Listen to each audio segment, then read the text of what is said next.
Welcome on into the Wolverine.com podcast. We're talking football on the 4th of July. Clayton Sayfie here with Anthony Broome. We promised a podcast for Thursday. You have a podcast for Thursday. So this should be a fun one. We're going to talk about Michigan's top 10 plays from the 2023 season and look ahead to the top 10 players of the 2024 season as well. Like this video if you're watching on YouTube. Subscribe to our YouTube channel. We are closing in on 30,000 subscribers here soon, hopefully at some point this year. And head to thewolverine.com, as always, to use the promo code UM1 for 2 months of premium access for just $1. So you can become a member on our message board, get all of our premium content for 2 months for just $1. So try us out. It'll take you into the Michigan football season.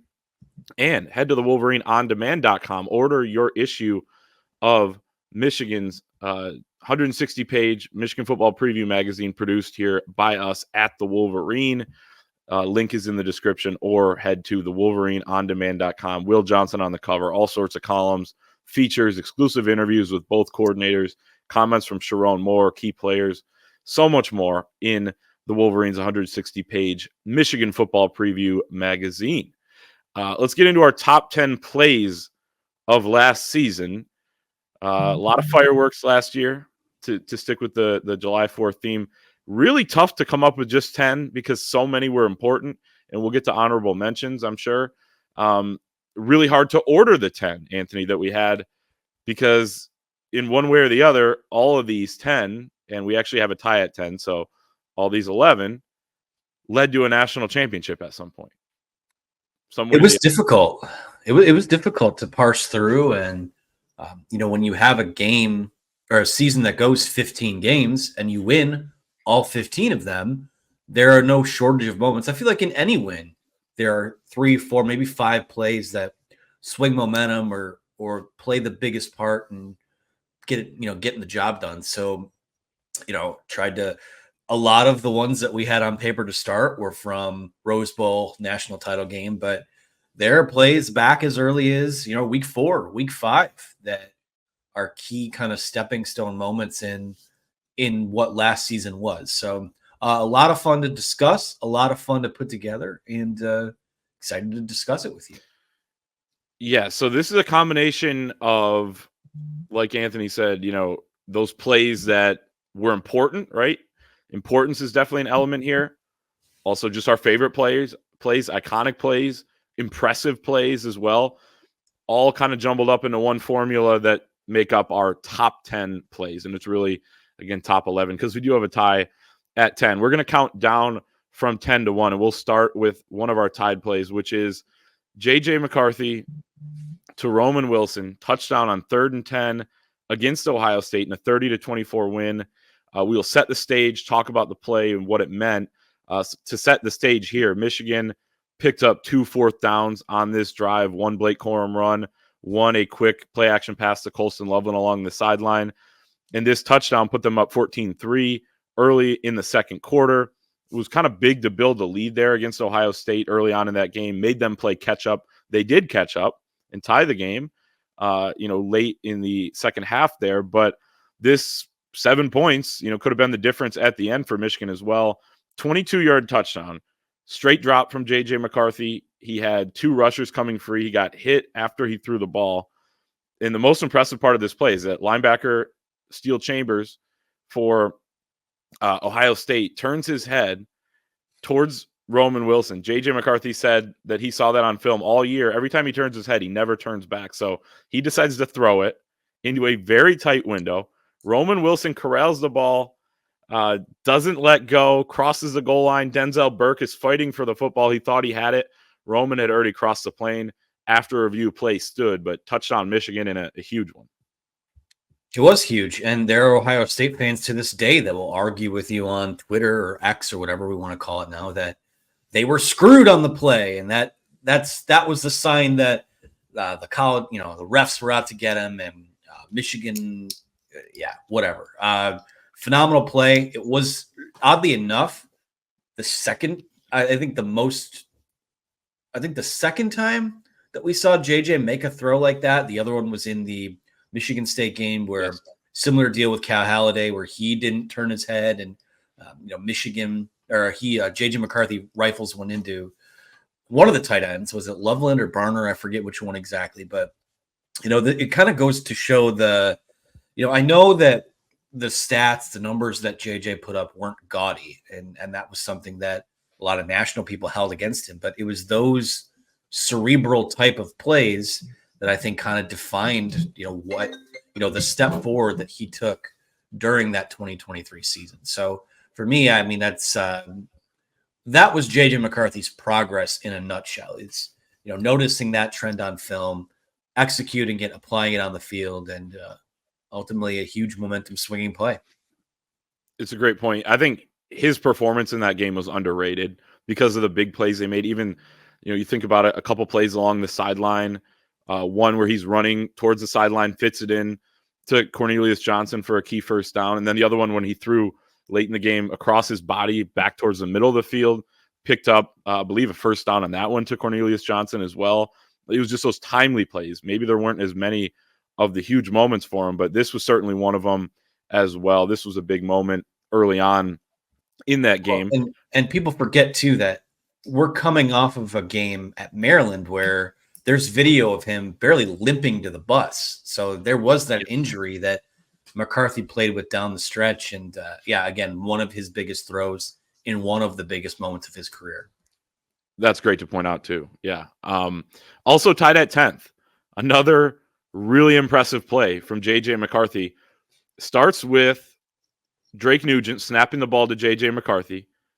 JJ McCarthy pitches the ball to the right to Donovan Edwards, who throws the ball back to JJ McCarthy, who then fires the ball downfield to Roman Wilson as he was hit by Dallas Turner, outstanding first-round draft pick at outside linebacker for Alabama, who is now his teammate with the Minnesota Vikings. JJ gets up. He's kind of limping a little bit. He's got the big clump of grass in his helmet. This game, this in the Rose Bowl game against Alabama, 7-7, just past midway in the second quarter. Michigan was at its own 42-yard line.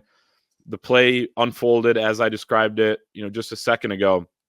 The surprising part is that Donovan Edwards is pretty good thrower of the football. It wasn't the worst pass in the world, but he did overthrow JJ a bit. Showed really good athleticism by JJ to catch the ball, get it off as quickly as he did because Roman Wilson was pretty open downfield. This was a 20-yard gain.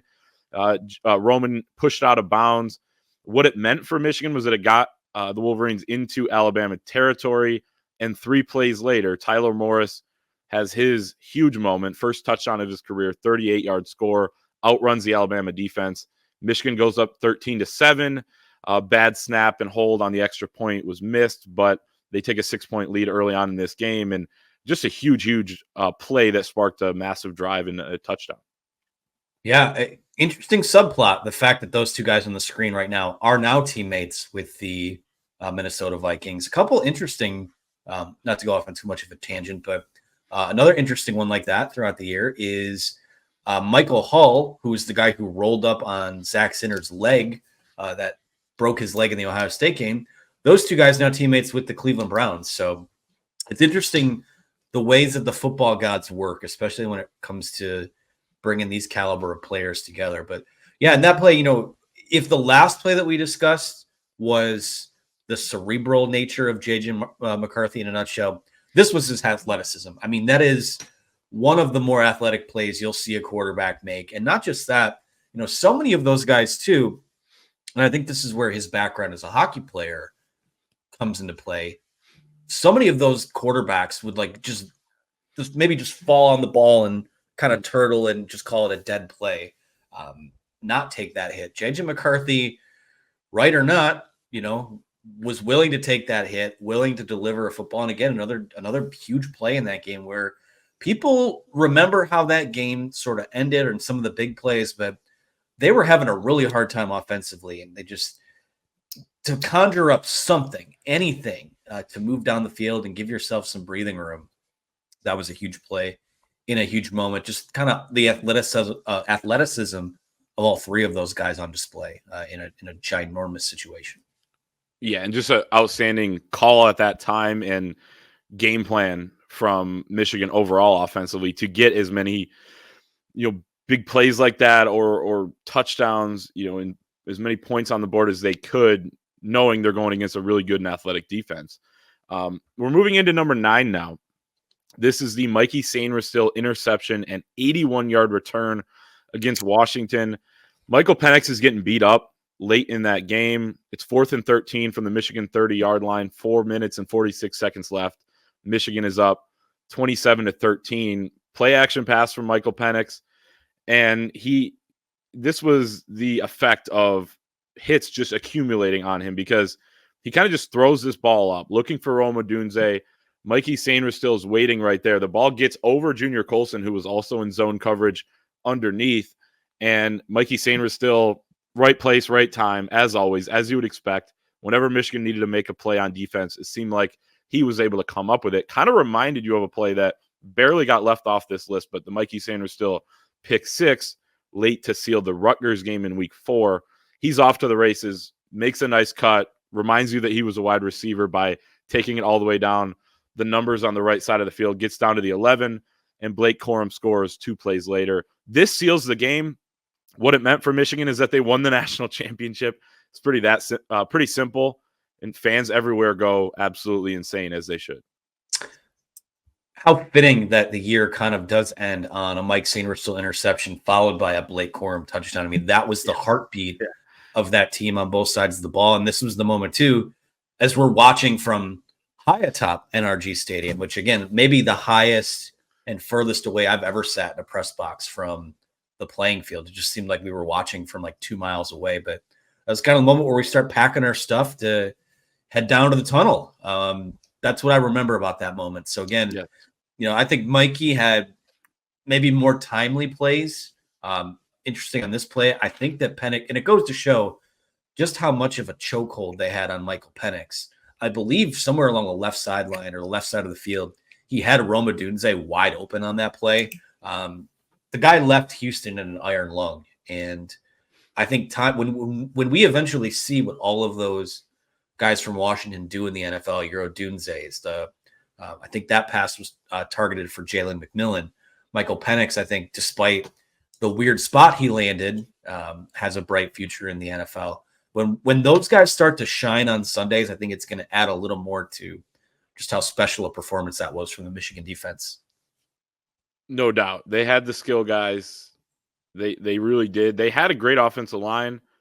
Michigan was just able to kind of overpower them and suffocate them like they did.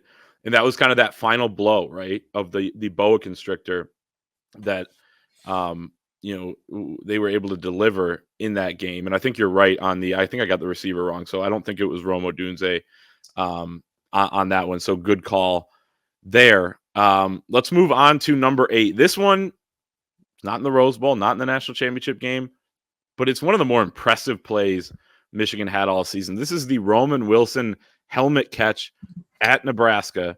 Set the stage. It's a 0-0 game. Michigan has 2nd and 2 on the Nebraska 29-yard line. First drive of the game for the Wolverines. Straight drop from J.J. McCarthy. Had a ton of time. Rolled out a little bit to his right. Fired into the end zone. He saw the back of another defender's jersey. Isaac Gifford, the DB for Nebraska. Ball is just high enough to where Roman Wilson can kind of trap it against Gifford's helmet. Push, just kind of grasp the helmet and the ball at the same time. Go to the ground, gets his feet down, comes away with the touchdown. 7th touchdown of the year for Roman Wilson in Game 5.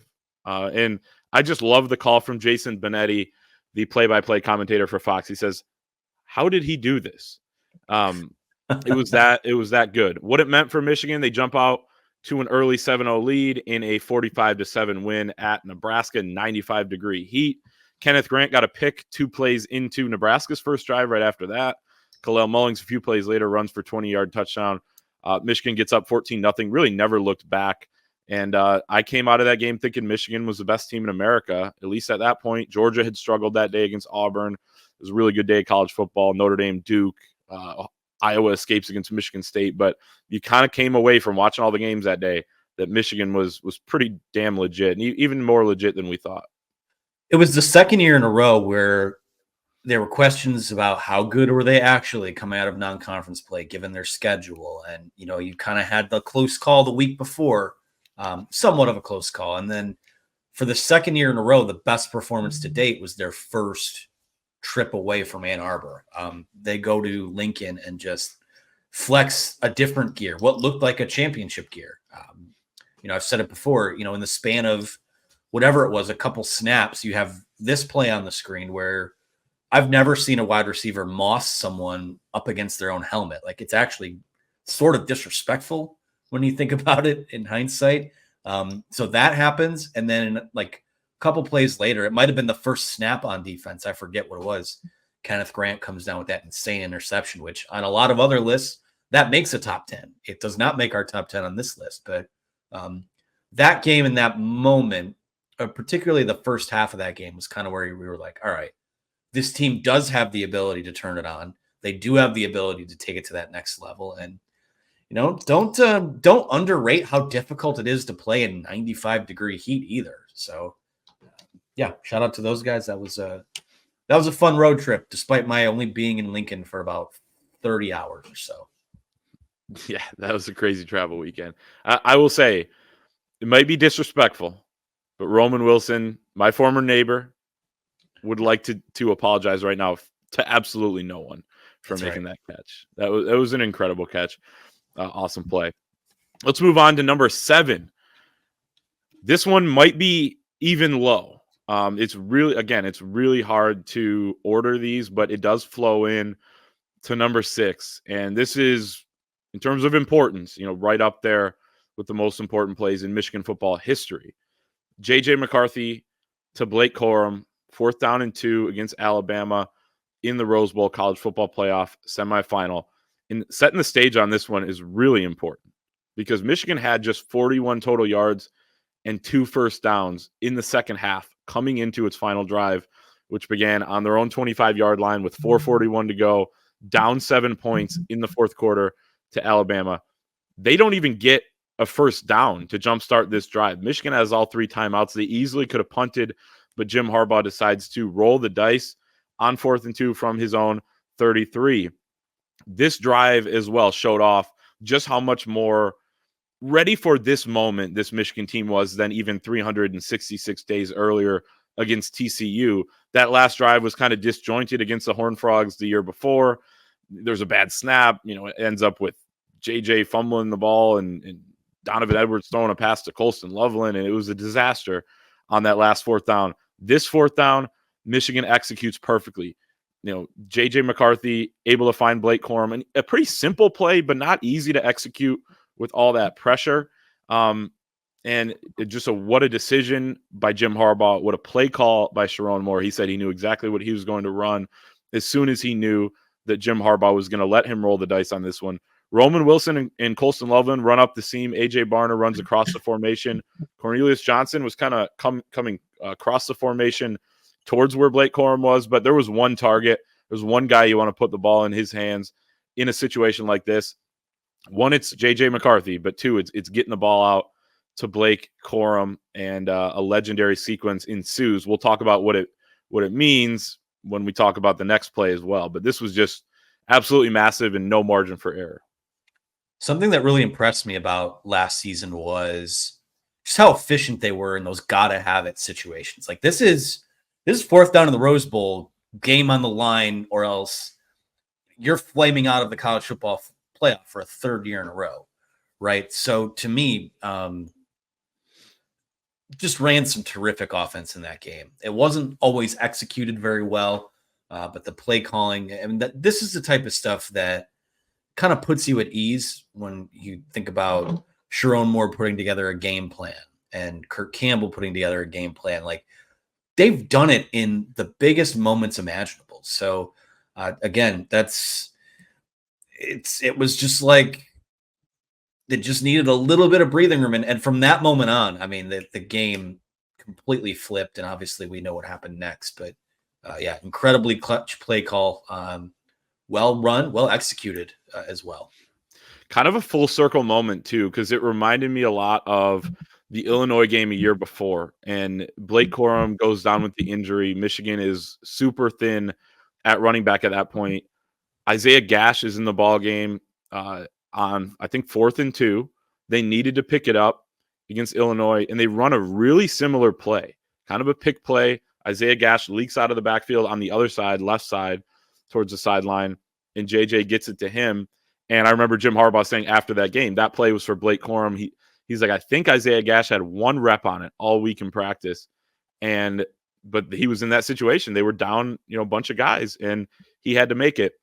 He did. This time they run it for Blake Corum. They practice it for Blake Corum, and then they end up running it for Blake Corum as well. So kind of a full circle moment for him. He's able to contribute in the playoff after having to watch from the sideline, leaned up against crutches the year before. He really made his mark on this game, and we'll talk about that one in a little bit as well. But that play sets up our number 6 play, which is the incredible Roman Wilson catch, jumping up in the air late in regulation on that same drive. So the Blake Corum 4th down pickup sets up a pretty legendary sequence. And by the way, we have to mention Roman Wilson had a terrible block in the back on this play, got Michigan to the 50-yard line after 10 yards, 10-yard penalty on the block in the back by Roman, but he makes up for it with play number 6. JJ McCarthy design run down the sideline, gains 16 yards, late hit out of bounds, no call. Then you get the next play, a 29-yard gain, the play we're talking about. Roman Wilson, the ball gets tipped up in the air. It somehow stays in a perfect spiral, but it's just a little bit higher. Roman Wilson's in the air. He has to adjust, grabs it, and if he didn't, it would have been intercepted by Malachi Moore, Alabama defensive back. He then weaves his way down to the Alabama 5-yard line. 2 plays later, Roman finishes the deal with a touchdown to tie the game after the extra point on a play action pass, little flip out to the side. Roman Wilson does his little leap and kick in the air as he passed the goal line. But pretty just incredible play in terms of impressiveness, right up there with the helmet catch, but also importance. Reminds me of when a video game glitches out. Like how did the spiral stay? I got a finger on it. Like it doesn't, and maybe that goes to show, how tight a spiral JJ McCarthy throws, but to not have, I can't explain that one. That one is right up there. That's the football universe, or the football gods paying you back for when J.K. Dobbins fumbles an oblong object that bounces directly back into his arms in the game against Ohio State in 2019. So again, had to bring it up. Well, listen, man. Forever, water always finds its level somewhere along the line. The universe always balances itself out. I'm a firm believer in that. So, again, it's one of those. Just the extension, the catch, it's iconic. It's one of. What do we call that drive? Is it just the drive? Like that? That's just another moment in maybe the most clutch drive in the history of Michigan football. It's got to be the drive or something like that. It is. You kind of know what someone's referring to if they're going to say it like that. And I'll tell you what, this is a good prompt. Name that drive in the comments below. I like that. And I think everyone agrees it's the catch, right? On the Roman catch. I would say. You can name that too. Drop 2 comments. Please get in the comments, like the video. Appreciate it. Everybody doing that. And name your favorite plays. What got left off, right? And we'll talk about that with some honorable mentions. What people don't talk about it enough is the defense getting the stop next, forcing the Alabama punt. Jake Thaw saves the season by muffing the punt, but getting it back and staying across on the right side of the goal line to avoid a safety while getting absolutely clobbered by a bunch of white shirts. They go to overtime. Rest is history. We got more on that coming up. Play number 5 is the Blake Corum 22-yard touchdown run against Ohio State. It breaks a 17-17 tie, puts Michigan up 24-17. Ohio State had a lot of the momentum at this point heading into this drive by Michigan. They had their possession where they ran 8 straight times to cap it off. 3-yard run by Travion Henderson ties it up at 17 all. Then Michigan starts driving. J.J. McCarthy has a 15-yard run. They run a tight end delay, first one of the year, finally to A.J. Barner for a pickup of 18 yards. But just as A.J. Barner and the rest of his teammates down the field get up, they turn around and they hear somebody wailing in pain. and that was Zak Zinter, who went down with his injury. Play stopped for several minutes. He got carted off the field. He gave the thumbs up. You had the "Let's go Zach" chants that I'm getting chills talking about it right now. Just a super emotional moment, as emotional in that way that I've ever seen the Big House. And we've been there for a lot of huge moments. Michigan doesn't just have to come back and play right after seeing Zak Zinter go down with the leg injury. They have to reshift their offensive line. They move Carson Barnhart down to right guard. Trente Jones comes in at right tackle.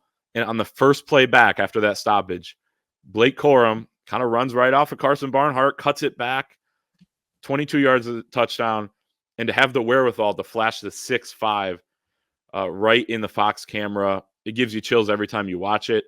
It was an incredible moment. It got Michigan the momentum back. And what it meant to me was it just felt like they weren't going to lose that game. That entire day was cinematic. I mean, no head coach suspended. All the narratives being what they were between those two schools. I'm not going to rehash that for the purposes of the show's pace and momentum. But for that to again, you look for these moments throughout the year that are going on the championship DVD, right? That's the old adage. This is a huge turning point in their season, because that injury would have given them every excuse to just have the wind come out of their sails, given everything that they had been through, the several weeks before that. Some self-inflicted, some not. Again, we won't get into all that. But on the same token, I mean, to respond in that way, I've never seen the Big House go from complete stunned silence to that level of euphoria in the span of, one snap. That's iconic stuff. And, you feel horrible that Zak Zinter didn't get to play out this season through its completion, but sometimes things happen that just don't make sense. But that he was part of that moment, it's got to be a little bittersweet. Obviously he wasn't there. He was on his way to the hospital getting carted out of the stadium, but that is his injury will always be linked to something special. And it's weird to say it like that, but that's just how it played out. So just another one of those interesting sort of cinematic storylines that we saw throughout the year. Yeah. I would say people use this line too much. Like you couldn't write that. You couldn't, even a writer couldn't. That's exactly how I would write it. But it's almost too good to be true in that sense. And I think Zak Zinter said that he could hear the crowd go wild as he was in the back of the tunnel there, nearing an ambulance that was going to take him to the hospital. And by the way, Jim Harbaugh shows up at 4:00, or whatever it was, and is there with Zak Zinter at the hospital. He left because he was suspended at his house, of course, left his house to go visit Zak Zinter at the hospital before the Michigan-Ohio State game was even over. A very, very bold move with the amount of nerves he probably had in that moment. But yeah, you're right. Zak Zinter will always be tied with that play and with that win. And really, like you said, it was kind of a turning point in the whole season. That O-line was able to gel together and play well in the playoff, and the rest was kind of history. Yes, sir. Let's go to play 4. This is another Blake Corum run. This might be my favorite play of the entire season, but it's certainly up there as well with the most important and the top plays and all of that. It's a 17-yard touchdown run to put Michigan ahead 27-20 in overtime of the Rose Bowl. That, of course, was the final score. And to set the stage on this one, Michigan loses the coin toss heading into overtime. But that means they got to, Alabama, of course, chooses to play defense first. But it played into Michigan's hands. They get to choose that we want to play on that side of the field. And that side of the field was filled with Michigan fans. It was a sea of maize down there. You had the pom-poms. It was another movie scene down there. Insane atmosphere. Corum runs for 8 yards on the first play of overtime, starting from the 25. They get to the 17 with that one. This play is just incredible from start to finish. Max Bredesen motions from the left from the right side to the left side of the formation. Carson Barnhart from his right guard spot also pulls that way and lead blocks along with Max Bredesen. It's a counter with Blake coming out of the pistol, takes a handoff to the right, and Colston Loveland gets blown up on this play, forcing Blake Corum to go with his signature jump cut, which he does immediately and instinctually. Carson Barnhart gives him a really nice block in the open field, and then he gets to the 5, and he starts getting dragged down. He has to spin, keeps his balance, spins around again as he goes into the end zone, crosses the goal line, and then, that place was going absolutely insane. Michigan's up, and I think it played into their hands that they got the ball first and they got to play it on that side of the field because it gave them all the energy. The defense had that momentum where they were just kind of riding the momentum from that crucial drive late in regulation, where then it felt like almost similar to the Ohio State game with the Blake Corum touchdown after the Zinter injury, where it just felt like they weren't going to lose at that point. Yeah, I mean, he was not going to be denied. It felt like from the 4th down play that we discussed earlier on, if they put the ball in his hands, he was going to come up and make a big play. And, that it's tough. I think this run in the Rose Bowl is right there with the run in the Ohio State game. I think it's neck and neck. I had a hell of a time ranking that for the feature that'll be in the football preview that also appeared in, I believe, the national title edition of the magazine. It's just the way he came up. His story is so interesting because obviously he has the knee injury the year before. He spends the college football playoff, or he was with the team during the college football playoff, I believe, and then he's rehabbing in LA, and then he gets to come back to LA, play in the Rose Bowl, have the game that he did, and then gets drafted by the Los Angeles Rams. So it's LA has been very, I would say, very kind to Blake Corum over the last few years. So just in another incredibly clutch run and a season full of them. And sheer determination was on display in that play by Blake Corum, and shout out to Carson Barnhart and Max Bredesen with some huge blocks on that one as well. He's the guy you want with the ball in his hands at the end of a game, as shown with the 4th and 2, and then obviously that play in overtime. Number 3, this one gets carried a little bit higher because we did combine 2 plays. Okay, hand up, we combined 2 plays, so technically this is a list of 12 because we had a tie at 10. But just move past that, all right? Just let us do our thing. Don't do the math. Yeah. No need to do the math. 2 runs by Donovan Edwards, and he has some of the most legendary runs in Michigan football history. It's ridiculous, but 2 runs by Donovan Edwards in the national championship game against Washington. The first one comes on Michigan's first drive of the game, 10:24 to go. Edwards checks in. He runs up the middle and actually runs into the back of Trevor Keegan, big number 77 at left guard. He stays up. He kind of looks around. All right, I'm still up. No one's touching me. That was Keegan. That was my own guy. Friendly fire. Bounces outside to the left. Number 7 for Washington takes an absolutely terrible angle. And Donovan Edwards just takes advantage by taking it to the house. And I think his speed in that moment kind of shocked Washington. Like, okay, we're dealing with a little bit of a different animal here. That was the 41-yarder, I believe, right? And then the second one is a run to the left. Nothing's really there. Not a ton of movement from the line. He cuts it back quickly, shows off some really good vision on this play. And by the way, the line was unbalanced on that play. They, right before the play, shifted Trente Jones over to the left side. They had an extra lineman in, Miles Hinton, on the right side. Max Bredesen also motioned over. So they were trying to run it left, but Donovan shows really good vision by bouncing out to the right. Colston Loveland has a fantastic block. He's got his guy basically, Colston's turned towards the sideline and really seals it off. Huge crease for Donovan Edwards. Takes advantage. And when he's running free on that second one and you realize he's going to score, you're kind of like, hey, what's going on here? Like, this is happening again, just like the Ohio State game, except early on. And what those 2 plays meant was Michigan gets up 14-3 after the second one with 2:23 to go in the first quarter. There was a long way to go, and there was a lot of drama to follow. but this put Michigan in a really good spot early on. They didn't play that well in the second quarter, but they still held a lead at halftime, and they were able to then, kind of just use their boa constrictor ways and suffocate Washington in the end. Yeah, in the lead up to the game, I had said that I wouldn't be surprised if this took the shape of what the last few prior to that season Ohio State games had looked like. And what I did not factor in is the fact that it did look like that in terms of Donovan Edwards having a pair of demoralizing touchdown runs. This time right off the bat, it wasn't to close out a game. And I don't want to say it's out of nowhere because we knew that that's, he's capable of that. But people forget he was the third running back into the game.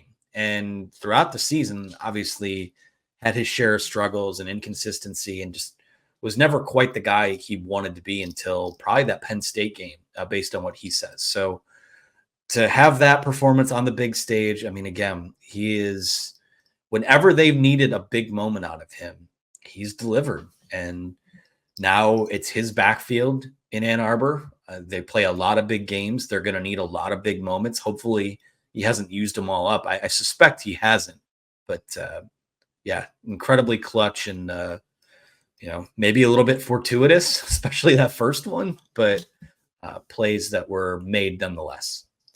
Running into Keegan on the first one actually helped him because it kind of froze the Washington defense. They didn't see him because Trevor Keegan's so big. And it's like, all right, well, where is this guy? And then he just comes flying out the left side past the line of scrimmage and is off to the races. So 2 incredible plays. And I mean, it was just unbelievable. After, like you said, watching Donovan Edwards all year, you knew, and he did make some big plays in the Penn State game. Like you knew he had it in him, but to see it actually unfold in a national championship game was pretty surreal. And the Don is always ready for a big game. Let's move to play number 2. In this one, Rod Moore said it and labeled it, so there is a name to it. He called game. Rod Moore called game against Ohio State. To set the stage on this one, James Turner makes a 37-yard field goal with 1 minute and 5 seconds to go, puts Michigan up 6, 30-24. Ohio State gets the ball back. They start on their own 25 after a touchback. They need a touchdown, and they start driving. 22-yard completion along the sideline to Marvin Harrison Jr. They get to the Michigan 37 by completing to Julian Fleming. He fumbles the ball. Ohio State recovered. They reviewed it. It was ruled as a catch and fumble, Ohio State recovery. They're at the Michigan 37-yard line. Time's winding down. And then Kyle McCord feels the pressure from Jalen Harrell. Jalen Harrell and Mason Graham are running a twist on the right side. Harrell comes free on the inside. It bulldozes the left guard for Ohio State, gets the hit on Kyle McCord as he throws towards Marvin Harrison Jr. and just a classic Rod Moore play. And the fact that we're not going to get to watch that, at least for the beginning of this next season with his injury, is unfortunate. But he has a beat on it. He jumps right in front of that thing. 25 seconds left. He did not trap the ball. He got it clean. The scary part of this play was that Jalen Harrell takes his helmet off to celebrate. They're all running around. Rod Moore's waving. They get a celebration penalty as there's a review going on for this play. If the review went the other way, Ohio State gets the ball, near the 20-yard line. They're taking shots at the end zone, but the review didn't go the other way. Rod Moore got it. He called game. Jalen Harrell, after the game, said he texted Jim Harbaugh, said sorry about the penalty. Harbaugh said, yep, you took the words right out of my mouth. You're good. And they beat Ohio State. Throughout the year, obviously Rod Moore was never quite himself. He had the injury early on. And then I think at one point, maybe not even long before this play, I looked at you in the press box and was like, man, it's just such a shame that Rod just never found it this year. And then not only does he respond, I choose to believe directly to me by making the biggest play of his life. He played the best game that he's ever played when they played Alabama in the Rose Bowl. So, this was kind of I thought this would be a springboard for him. It was in the postseason. Obviously it's devastating for them that he won't be out there this year because of the injury in spring football, but incredibly clutch, timely. It's just the MO of that team last season. No doubt. And without further ado, we're at the top play of Michigan's 2023 national championship season. This one I would label as the stop against Alabama. 4th and goal from the 3 in overtime. Michigan has a 27-20 lead after the Blake Corum touchdown. And some craziness kind of leading up to this play. Jalen Milroe rushes 15 yards up to the Michigan 9-yard line. That's how they got to an and goal situation. It's 1st and goal. They run for no gain. Then Mason Graham gets shot out of a cannon, gets a tackle for loss of 5 yards. It's back to 3rd and goal from the 14. Jalen Milroe finds Jermaine Burton along the far sideline from the Michigan sideline for a gain of 11 yards. And, Josh Wallace had to kind of wrestle him to the ground. It was a huge tackle to get him out of bounds and down at the 3-yard line. There's a timeout for injury, setting up for 4th and 3. I think both teams called timeout. But again, they're right down there at that Michigan side of the field with all the fans. And it was deafening down there. It literally felt as loud or louder than the Big House, which is hard to imagine because, there just weren't as many Michigan fans in there. It was a split crowd. But on that side of the field, it was absolutely raucous. I was standing there on the goal line, which is still a surreal moment personally. But the 4th and play, that's setting the stage. The 4th and 3 play specifically is a bad snap by Seth McLaughlin, the center for Alabama, who had been snapping it poorly all day and all season, I might add. To Jalen Milroe, it's low. It's a design run. Michigan said they knew they were going to put it in Milroe's hands. That's what they did in every big moment throughout the season, and we wrote about that coming into the game after watching some film of Alabama. He basically had nowhere to go. Gets absolutely stonewalled. Derek Moore made the tackle. I remember talking to a few Michigan defenders after the game in the locker room. None of them knew who made the tackle at that point because they're like, I think Mason Graham told me, I think we all did. It's like, well, it's not necessarily possible, but you pretty much all did. I'd say Josiah Stewart probably made the play. He blew up 6'6", 360-pound, second-team All-American at right tackle, J.C. Latham of Alabama. And by the way, Stewart stands 6'1", 245 pounds. So over 100-pound difference there. Low man wins. Up. There's nowhere to go for Jalen Milroe. And once he's down, everyone just starts running and celebrating. I don't know where they were going, but they were going. And the celebration was long, long into the night. And a week later, they got to play Washington in the national championship game. Yeah, just incredible. Did not make it down to the field for that one. But, it's just the ending of one of the most insane college football games, one of the craziest comebacks, I think, on that stage you could have against an Alabama. Usually when Alabama has you in kind of a headlock, they tend to put you to sleep. But Michigan was able to outlast that. They just had to make one more play, and they did. And again, it felt in a lot of ways kind of like the 1980 U.S. hockey team taking down the Russians. There's still one more game to play, but the euphoria of getting it done on that stage and that moment is, listen, you wouldn't trade what happened the next week for the world, but that celebration just had a different feel to it.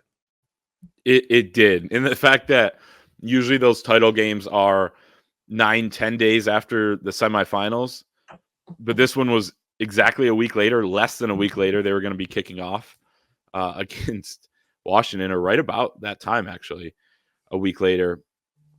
Like you said, euphoria, to win that game, because that felt like getting over the hump. You lose 2 straight years in the playoff, in the semifinal, but you got over the hump in that one. You still had to play another game, and of course, Michigan wins against Washington going away. As we talked about, Mikey Sainristil's interception being a huge part of that, but just an incredible, incredible night. And it was night at that point at the Rose Bowl. So that was our number one play. Any honorable mentions? We got a list here of some others, but there are some niche plays in there that aren't even niche, but the season was so successful that they had all these iconic plays. But when you think about Blake Corum's ridiculous 12-yard touchdown run against Washington, that doesn't even, it's probably top 20, but it's not top 10. Rayshon Benny's forced fumble on Drew Aller in the beginning of the third quarter. Makari Page recovers against Penn State. The Quentin Johnson forced fumble on Jalen Milroe. Josh Wallace recovery. That Mason Graham TFL is got to be up there. Tommy Doman's punt down to the 1 yard line against Maryland. Let's see what else. I mean, and you go for it too, AB. I know you had the Will Johnson pick at the beginning of the third quarter against Washington, which is a fantastic one too. Every touchdown against Michigan State, just because. Because why not? Because, yeah. I mean, especially like the FU energy of that performance, given what had transpired the days leading up to it. I think that's fun if you're a Michigan fan. Donovan Edwards touchdown, you may have said this, the touchdown run he had against Penn State was huge. Yep. I think Blake's touchdown, not a play, but just like a play calling decision to run the ball 32 times in a row against Penn State. Maybe that's more of a moment or a sequence, but I think that's up there. I mean, just there's so many. I mean, there's that entire season. I mean, you could make a several episode like docu-series about things that transpired last year. No doubt. And part of that too, yeah, Donovan's run against Penn State, Blake's run that kind of sealed it against Penn State, put him up 24-9. I have that written down. Will Johnson's pick 6 against Minnesota, 12 seconds into the game. The Kenneth Grant pick that we did mention with the helmet catch, but the interception he had, the big man interception against Nebraska as well. The Mikey Sainristil pick 6 on 4th down against Rutgers to seal that game was like pretty much on our list until like 20 minutes before this show. We made a last-minute audible. The Chris Jenkins pick against Bowling Green on a screen pass. Michigan was only up 1 score at that point. In the second half, they score. Jalen Harrell forces a fumble after that, and then they kind of take over that game. The boa constrictor again, quite a theme there. Kenneth Grant running down Katron Allen 30 yards down the field.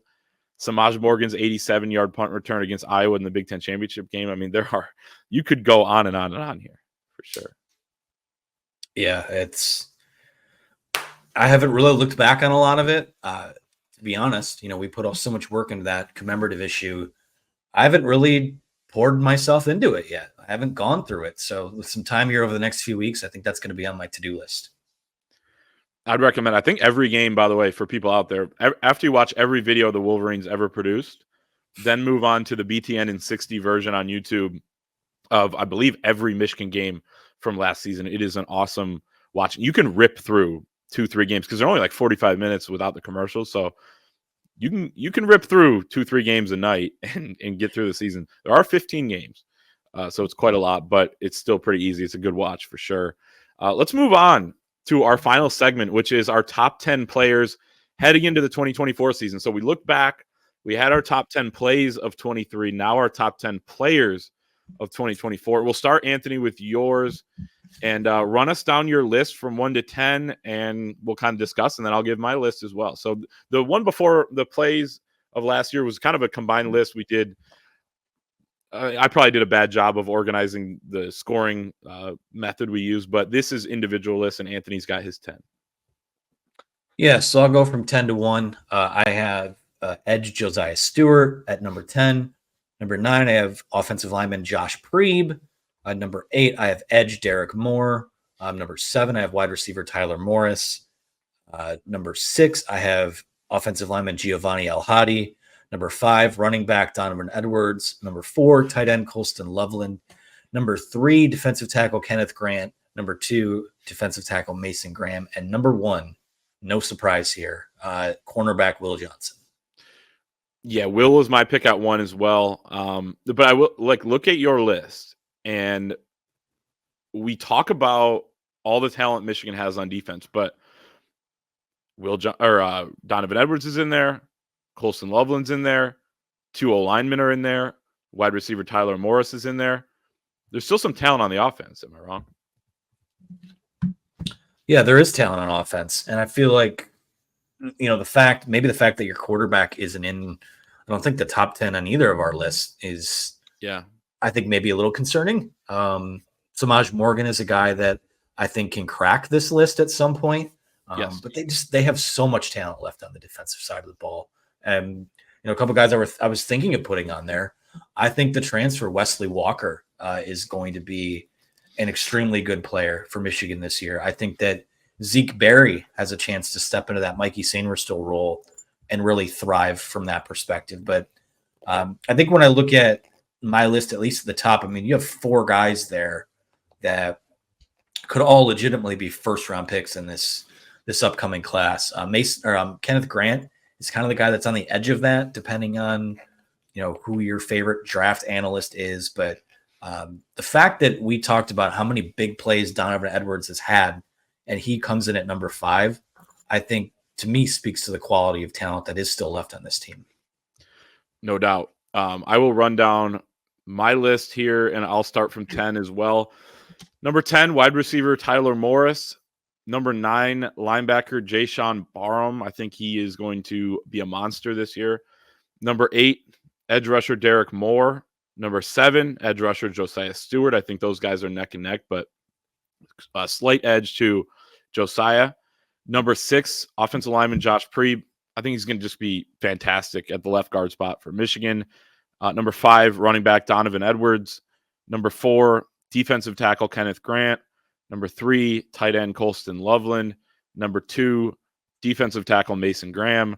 Number 1, cornerback Will Johnson. I know we've talked about this in the past too. Like, Kenneth Grant is being slept on because he didn't play all these snaps last year, and they rotated a lot, and he technically didn't start. I mean, that dude is as freakish as anybody in college football. And then I also see that Mason Graham on Walter Camp Football's preseason All-American team is a second-team All-American. There were people, even national people like Bud Elliott from CBS Sports. He tweeted, "How the hell is Mason Graham on the second team?" I don't know. He's first team in every other list I've seen, so maybe he's being slept on too. I mean, these are some of the best players in the entire country. Yeah, I mean, I see we pretty much have, I think, the same top 5, just in a slightly different order. Yep. It's every time that someone, anyone that tells you Michigan's going to regress to 6-6 or 7-5 or 8-4, I'm sorry, I just don't see that. There's too much NFL talent here, and I trust in the coaching staff on the offensive side of the ball to be able to piece together whatever they need to figure out on offense. And maybe it's not going to be the sexiest looking thing in the world, when it comes to what your plan of attack is, but I just feel like they have a lot of good players, and it's enough to win 9-10 games, which in the here and now, that's going to get you into a 12-team college football playoff. So, the Kenneth Grant disrespect continues to kind of baffle me. I say this to, Jim Harbaugh used to say, whenever you compare, someone else gets diminished. But I feel like everything that they said about Mozzie Smith in terms of how much of a freak he is, and he can rush the passer, he can stuff the run, yada, yada, yada. I think that Kenneth Grant has done more than him on the field and is probably a bit of more freakish of an athlete, considering that the guy is 6'3", 335. I mean, humans aren't supposed to move the way that he does. So there's a non-zero chance that he winds up being maybe the second best player on this list, just because of, I think, how much more there is to go for him. Mason Graham, I think we know what we're going to get, but Kenneth Grant, I think there's even more to unlock, because for most of these guys, it doesn't even fully click for them until their junior season. No doubt. And they're going to be on the field more, both of them too. And so, I mean, that's just a scary duo. And you couple that with Will Johnson on the outside and the other guys you have on defense, the 2 edge rushers that are next to those two. It's going to be a really scary proposition going up against that Michigan defense. But Anthony, that's 54 minutes of Michigan football talk on the 4th of July. So we're going to leave it there, but this was awesome. What a fun thing to look back at last year and to look towards Michigan's top players in 2024. Have a great 4th of July, everybody out there. America, I will say that just to get that out there. Like and subscribe here on the YouTube channel. Hit that thumbs up on the video. Subscribe to the channel. And go to the Wolverine.com today. The promo code UM1 gets you 2 months of premium access for just $1. You can become a member on our message board, interact with thousands and thousands of Michigan fans, as well as unlock all of our premium content, articles, intel, scoops, all that good stuff at thewolverine.com. Happy 4th of July, and we'll see you next week.